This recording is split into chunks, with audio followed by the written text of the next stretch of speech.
नमस्कार। कबीरदास की एक और साखी लेकर के हम आपके सामने आए हैं। कबीरदास के प्रेरक साखियाँ जो हमारे जीवन को बदलने वाली हैं, हमारे जीवन में बदलाव लाने वाली हैं, हमें सफलता की ऊंचाइयों तक ले जाने वाली हैं। उन साखियों में से एक और मुक्ता, एक और मोती हम चुन करके आपके सामने लाए हैं। इस साखी में कबीरदास कहते हैं, उससे पहले हम जानते हैं कि आखिर कबीरदास के माता पिता का नाम क्या था।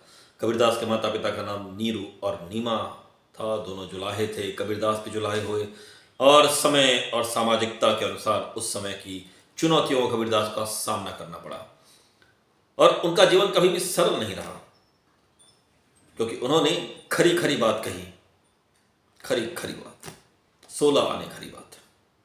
जो सच था वो कह दिया। ना किसी एक पक्ष के हुए ना दूसरे पक्ष के हुए, क्योंकि उनका धर्म न तो हिंदू था न मुसलमान था। उनका धर्म था मनुष्यता, मानव धर्म था उनका। और जो मानव की बात करे, जो मानव की भलाई की बात करे, उससे बड़ा कौन हो सकता है। तो देखते हैं कितनी अच्छी बात उन्होंने कही। आज दुनिया में लोग एक दूसरे को सिखाना चाहते हैं, एक दूसरे की बुराइयां ढूंढना चाहते हैं। दोस्त दोस्त की बुराइयां ढूंढ रहा है, सास बहू की बुराइयां ढूंढ रही है, बहू सास की बुराइयां ढूंढ रही है, भाई भाई की बुराइयां ढूंढ रहा है, पड़ोसी पड़ोसी की बुराइयां ढूंढ रहा है। ऐसे में जो लोग बुराइयां ढूंढते हैं या कहें कि लेग पुलिंग करते हैं, दूसरे की टांग खींच करके नीचे गिराने की कोशिश करते हैं, अगर अनुभवी हैं तो वो खुद जानते होंगे कि जीवन में इसका हश्र क्या होता है। जितना बड़ा गड्ढा हम दूसरे के लिए खोदते हैं, उससे बड़े गड्ढे में हम खुद जाकर गिरते हैं। देखिए कबीरदास कितनी अच्छी बात कहते हैं और कहते हैं, अपने काम से काम रखिए तो जीवन सुंदर हो जाएगा। कहते हैं, बुरा जो देखन मैं चला, बुरा न मिलया कोई, और जो दिल खोजा आपना, मुझसे बुरा न कोई।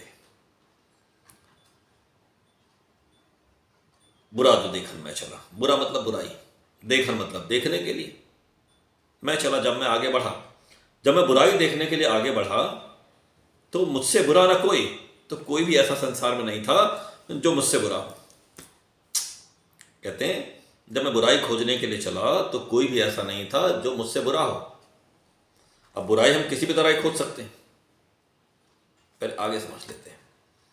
कहते हैं, जो दिल खोजा आपना, और जो मैंने अपने दिल में झांक करके देखा, जो मैंने रिफ्लेक्शन किया, जो मैंने अपने आप को पहचानने की कोशिश की, तो मैंने देखा कि जो बुराइयां मैं समाज के अंदर देखना चाहता था, दूसरों में देखना चाहता था, अपने भाई में देखना चाहता था, पड़ोसी में देखना चाहता था, दोस्त में देखना चाहता था, वो सारी की सारी बुराइयां मेरे अपने अंदर भी हैं। तो भाई बहुत छोटी सी बात है, लेकिन बहुत बड़ा मीनिंग अर्थ है। कहते हैं, अगर अपने मन की बुराई को दूर कर लेंगे ना, तो दुनिया में कहीं बुराई दिखाई ही नहीं देगी। रामचंद्र शुक्ल की बात मुझे याद आती है और वो कहते हैं कि अगर हम हरे रंग का चश्मा लगाकर दुनिया को देखेंगे तो सारी दुनिया हमको हरी ही नजर आएगी। तो कोई चश्मा ना लगाइए, जो जैसा है उसको वैसा ही देखिए, जो जैसा है उसको वैसे ही अपना लीजिए, क्योंकि जीवन बहुत छोटा है, क्षणभंगुर है, प्यारा सा है, हंसने खेलने के लिए है। अपनी दोस्ती सबके साथ बना के रखिए और आगे चलते रहिए। हमारा काम ना तो अपने पड़ोसी को ठीक करना है, ना अपने भाई को ठीक करना है, ना अपने मित्र को ठीक करना है। हमारा काम सिर्फ अपने ऊपर नजर रखना है कि क्या हम जो काम कर रहे हैं वो हम ठीक कर रहे हैं कि नहीं। तो अगर आप अपना काम ठीक से कर रहे हैं तो निश्चित रूप से दुनिया में कहीं भी आपको बुराई तो नजर नहीं आएगी। सब लोग अच्छे ही अच्छे नजर आएंगे, क्योंकि आपके पास इतना समय ही नहीं रहेगा कि आप दूसरे की बुराई देख सकें। तो बुरा जो देखन मैं चला, बुरा ना मिलया कोई, और जो दिल खोजा आपना, मुझसा बुरा ना कोई। तो कबीरदास के रत्नों में से, समुद्री रत्नों में से जो मुक्ता हम लेकर के आए थे, उससे हमने आपकी बात की।